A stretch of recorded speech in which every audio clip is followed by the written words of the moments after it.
All right, we'll take questions for Draymond. Over there in the middle, Robert, on 3. Coming her up. Low.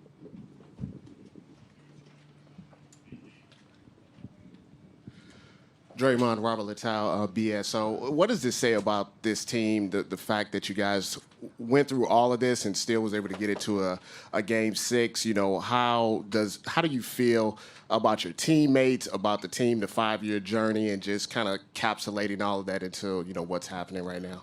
I mean, feel great, you know, to go to war with those guys every single night. You know, through everything we went through this year. You know, you look at some of the stuff that's going on, and it's like, oh, that was 2 years ago. No, that was like 5 months ago, you know, 7 months ago, 2 months ago. Like, everything this team has been through, I'm extremely proud of the guys. You know, the way we fought, you know, it's great. But, you know, we lost. There's no moral victories. You know, congratulations to Toronto. They played a great series, and they deserve to win.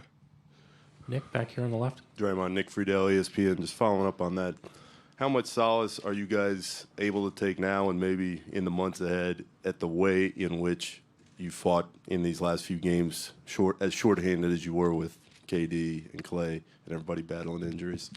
I mean, you know, obviously you feel good about it, but, you know, it's no shocker to us. You know, we know what this team has been made of all along. You know, I've said it over and over again. You know, the pretty offense will always be the storyline. But this team, you know, ton of heart. You know, everybody who step on that floor display a ton of heart. So, you know, it's no shocker to us that we continue to fight. But like I said, we came up a little short. That's just it. Third row in the center, CJ. CJ Peterson, the San Francisco Examiner. Draymond, Steve said earlier that, you know, just considering all the injuries you guys faced, he was, you know, shocked you guys were in this position, you know, able to, you know, you guys' wherewithal and be able to come back and do all this.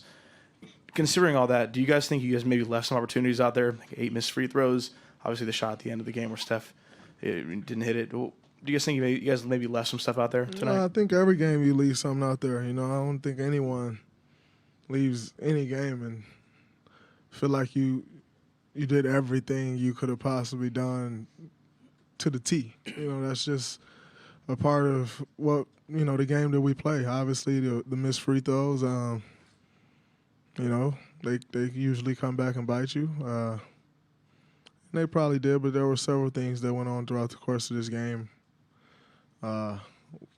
which is why we lost. So, you know, I think I can look at every loss in my career and every win and nitpick. End of the day, we lost, so it's all that matters. Next seat over. Yeah, Draymond, Jeff Ferrato, Bay Area News Group. Can you talk about Klay Thompson's performance, what you saw when he went down, and just how much it hurt you guys to not have him the rest of the game?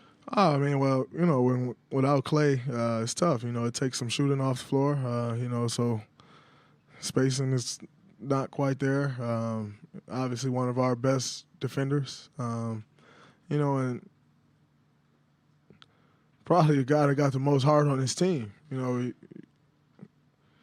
know, it's not really the most popular opinion, but, you know, as a guy who's been with Klay for 7 years, I don't know many people with as much heart as Klay. So, you know, the way he was playing, as aggressive as he was, you know, he was carrying us. And, you know, when he went down, obviously, you know, we lose a lot. But When he came back out of the tunnel, did you know it was just to shoot the free throws, or did you think Klay's coming back, he's going to play some more? Oh, I knew it was just to shoot the free throws. But also with Klay, if they would have let him stay out there, he would have stayed. That's just who he is. You see, he try to run back down the floor. Like, what are you doing? But that's Klay. How many people is going to play with a hamstring injury? No one. Like, no one does that. So that's just who he is, man. That guy is he's a warrior. And obviously that's, you know, no pun intended with that, but it's no other way to describe him. You know, he's going to give everything he got every time he step on the floor. And even some things that he don't have, which is health. he was going to try to give it more. That's just who he is. That's why we love him.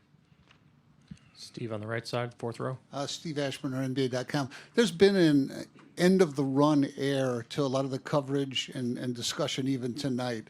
But some version of you guys is going to show up in the fall and step back out on the court. Will you be dragging an accumulation of wear and tear? What do you expect is next for your group?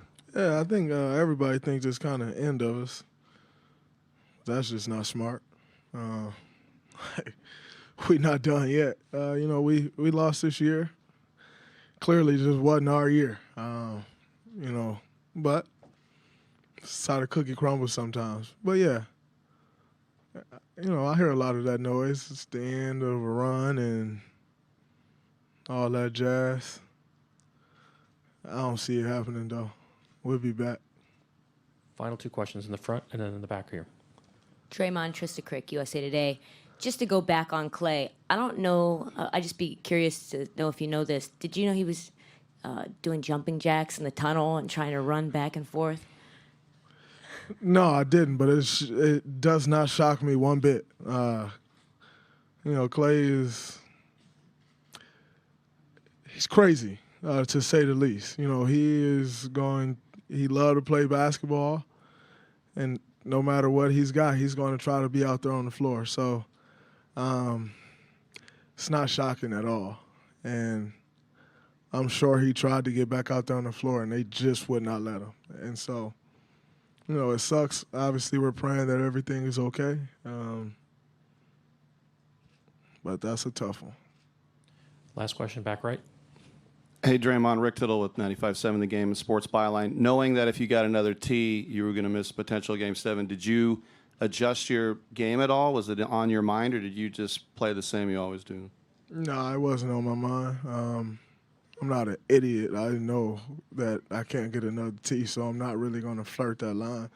I think, if you look at, this entire year, there was a lot of noise about players and officiating and the back and forth, and I think over the course of the last 8 to 10 weeks, that all has been cleaned up. From both sides. Officials, I think, were a lot better in communicating with us, and I think players, in turn, showed the same respect to those guys. So, I had some conversations with officials today, but that's allowed. I think there's kind of this narrative of we don't work together. We all work together to put a great product out there on the floor and represent this league the way we all want it to be represented, as we all are part of the makeup of this league. So, I had conversations with officials, but yeah, I'm far from dumb as people think I am.